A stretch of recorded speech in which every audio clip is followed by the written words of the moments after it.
नमस्कार, मैं हूं प्रज्ञा मिश्रा। आप देख रहे हैं उल्टा चश्मा यूसी। ये है पार्ले जी का पैकेट। है कोई माइका लाल जो इसको 5 के बजाय दुकानदार से 3 रुपए में खरीद ले जाए? चाहे रखा रहे, चाहे सड़ जाए, चाहे चूहे को उतर जाए, लेकिन आप इस पार्ले जी के पैकेट को 5 रुपए से कम पर नहीं खरीद पाएंगे। इसको कहते हैं एमआरपी, यानी मैक्सिमम रिटेल प्राइस। ये है भारत में धन्ना सेठों के लिए सुविधा। और इसी देश में किसान का आलू 5 रुपए किलो भी मिलेगा और 1 रुपए किलो भी मिलेगा। सरकार किसानों के लिए तय करती है एमएसपी, यानी न्यूनतम यानी मिनिमम सपोर्ट प्राइस। सरकार कहने को मिनिमम सपोर्ट प्राइस किसानों के लिए घोषित करती है, लेकिन खुद भी किसानों से फसल नहीं खरीदती। किसान सरकारी दुकान पर ट्रॉली में लादकर गेहूं ले जाता है। अधिकारी कहता है बोरी नहीं है, कल आना। अगले दिन फिर जाता है, कहता है पल्लेदार नहीं है, कल आना। फिर कल जाता है तो अधिकारी कहता है कि गोदाम में जगह नहीं है, तो कल आना। किसान फिर कल जाता है, अधिकारी कहता है कि लोड करने वाला ट्रक नहीं आ पाया है, तुम ऐसा करना, कल आना।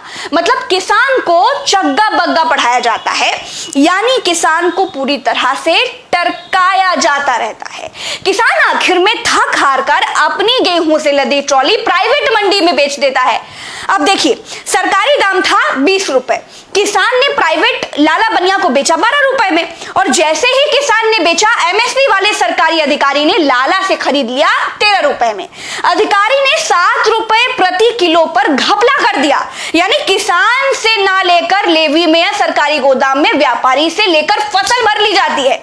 बैठे बिठाए लाखों पीट लिए जाते हैं और किसान बेचारा मुंह ताकता रह जाता है, क्योंकि जिस ट्रॉली पर वो गेहूं लाद कर लाया है वो किराए की भी हो सकती है, और फिर अपनी भी हो तो बार बार लेवी यानी एफसीआई के गोदाम के चक्कर कैसे लगाए? उसको अगली फसल भी उगानी है। और इस तरह सरकारी एमएसपी से किसानों को लूटा जाता है, अधिकारी माला माल हो जाते हैं। इस देश में एमएसपी भ्रष्टाचार का वो दलदल है जहां सबसे ज्यादा भ्रष्टाचार होता है। मैं किसान की बेटी हूं, इसीलिए आपको बिल्कुल जमीनी चीज बता रही हूं। अच्छा, अब किसान और उद्योगपति में अंतर देखिए। पार्ले जी का प्राइस दुकानदार आपको बताता है 5 रुपए का है, लो या ना लो।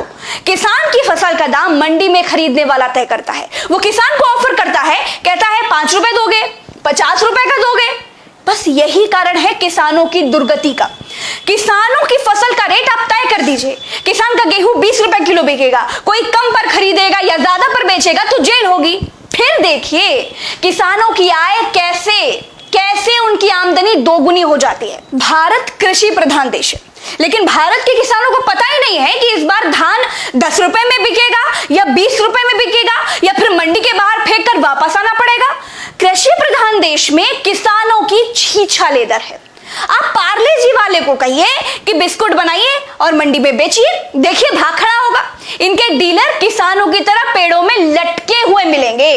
अब बात उस कानून की भी कर लेते हैं जो किसानों के लिए बनाया गया है। 3 कानून बनाए गए हैं। पहला कानून है आवश्यक वस्तु भंडारण अधिनियम। पहले यह होता था कि खाने पीने की कुछ जरूरी फसलें होती थी जिनकी जमाखोरी अपराध थी। कोई जमाखोरी करता था तो उसे जेल होती थी। अब नए कानून में सरकार कहती है आपदा और युद्ध को छोड़कर जितनी जमाखोरी मतलब जितना भंडारण करना है करो। अब होगा ये कि किसान की तो छत टपकती है, वो तो छप्पर के नीचे रहता है, वो भंडारण तो कर नहीं सकता। और किसान को फसल के बाद चाहिए भैया पैसा। वो अगली फसल में लगाएगा, वो अगली फसल को उगाएगा, वो फसल को घर में रखकर करेगा क्या? अब बड़े बड़े उद्योगपति किसान से अनाज खरीदकर अपने गोदामों में भर लेंगे। बाजार में जब अनाज की शॉर्टेज हो जाएगी तब महंगा बेचेंगे। ये कानून यानी आवश्यक वस्तु भंडारण अधिनियम सरकार ने किसको फायदा पहुंचाने के लिए बनाया है, वो आपको आगे कुछ दिनों में जब महंगाई बढ़ेगी तब पता चल जाएगा। इस कानून को बनाने की कोई जरूरत नहीं थी, लेकिन ये सरकार है, बहुतों को बनाया है। दूसरा कानून है कॉन्ट्रैक्ट फार्मिंग। मतलब अगर पार्ले जी कंपनी को बिस्किट बनाने के लिए गेहूं चाहिए तो पार्ले जी वाला 20-25 गांव के किसानों से गेहूं उगाने के लिए कहेगा। सारे किसान गेहूं उगाएंगे, पार्ले जी वाले को देंगे। अब कॉन्ट्रैक्ट फार्मिंग में पार्ले जी वाली कंपनी फसल लगाते समय ही बता देगी कि गेहूं भैया लगाओ, 20 रुपए में हम खरीद लेंगे। अब किसानों को दिक्कत ये होगी कि अगर किसान प्राइवेट कंपनी से बॉन्ड भर लेगा और गेहूं के दाम 25 की जगह बाजार में भाव 40 पहुंच गए, तब किसानों का घाटा हो जाएगा। अगर 4 किसान गेहूं की जगह आलू उगाना चाहते हैं तब क्या होगा? कॉन्ट्रैक्ट फार्मिंग में यहां दिक्कत है, पेच भी यहीं फंसा है। सरकार जब एमएसपी तय करती थी तो किसान के पास आजादी रहती थी कि वो एफसीआई के गोदाम में सरकार को अनाज बेचे या फिर मंडी में बेचे या फिर किसी लाला बनिया को, अपने लोकल खरीदार को दे दे। मान लीजिए सरकार ने एमएसपी तय की 20 रुपए, मान लीजिए बाहर मंडी में बिक रहा है 30 रुपए में, तो किसान बाहर 30 रुपए में बेच लेता था।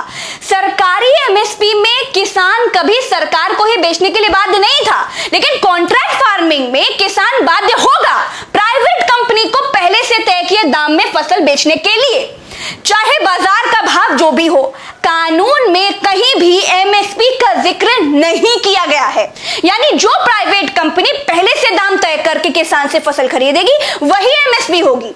हल्ला हंगामा इसीलिए है क्योंकि किसानों का कहना है कि सरकार प्राइवेट कंपनियों को आगे कर रही है, उनसे दाम लगवा रही है, जिससे सरकार पतली गली पकड़कर निकल ले।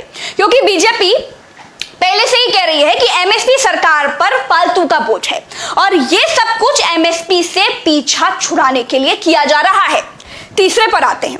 तीसरा है कृषि उत्पाद एवं वाणिज्य कानून। यहाँ इस कानून में सरकार कहती है कि किसान मंडी के अलावा कहीं भी अपनी फसल बेच सकता है, ऑनलाइन बेच सकता है।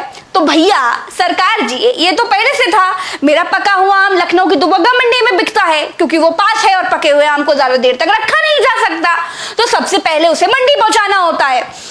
तो दुबग्गा मंडी पास है इसलिए पका हुआ आम दुबग्गा मंडी में बिकता है। मेरा कच्चा दशहरी आम दिल्ली की आजादपुर मंडी में बिकता है, ट्रक से लोड होकर जाता है। और देसी आम यानी जिस आम का अचार बनता है, जिसका सिरका बनता है, खटाई बनती है, वो आम दूसरे जिले की फरदपुर मंडी में बिकता है।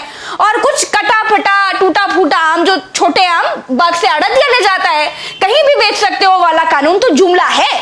देखिए मेरी समझ से मैं अपने घर के व्यापार को जितना समझती हूं वो आपको समझा दिया, जितना इस कानून के बारे में पढ़ा वो आपको बता दिया। सरकारी गोदामों में एमएसपी घोषित होने के बाद किन किसानों की फसल आसानी से बिना बहानेबाजी के खरीद ली जाती है या नहीं खरीदी जाती है, वो लोग कमेंट करके बताएं। आज के लिए बस इतना ही। जय हिंद, नमस्कार।